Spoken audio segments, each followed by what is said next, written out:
Ang paglikha. Sa simula, wala pang anuman. Walang langit, walang dagat, walang tao. Tanging ang Diyos lamang ang naroroon. Sinabi ng Diyos, "Magkaroon ng liwanag." At nagkaroon niya ng liwanag. Tinawag ng Diyos ang liwanag na araw. At ang dilim ay tinawag niyang gabi. Sa ikalawang araw, nilikha ng Diyos ang langit. Ginawa niyang may tubig sa itaas, at may tubig sa ibaba. Sa ikatlong araw, pinalitaw ng Diyos ang tuyong lupa.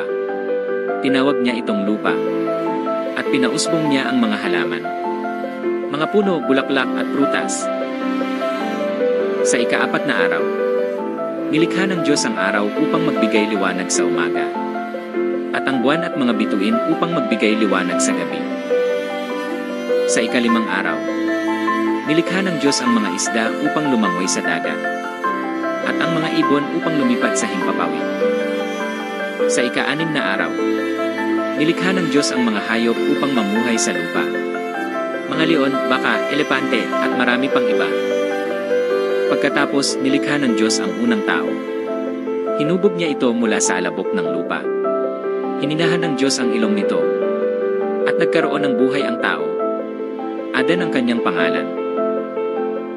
Nakita ng Diyos na mag-isa si Adan, kaya't nilikha niya ang isang babae upang maging kasama at kaibigan. Pinatulog ng Diyos ng mahimbing si Adan. Habang siya ay natutulog, kinuha ng Diyos ang isa sa kanyang tadyang. Mula sa tadyang na yon, nilikha ng Diyos ang unang babae. Eva ang kanyang pangalan. Siya ay mabait, mahinahon at natatangi katulad ni Adan. Pinagpala sila ng Diyos, at inutusan silang alagaan ang kanyang magandang nilikha. Sa ika-7 araw, tiningnan ng Diyos ang lahat ng kanyang ginawa, at ito'y napakabuti. Kaya't nagpahinga ang Diyos.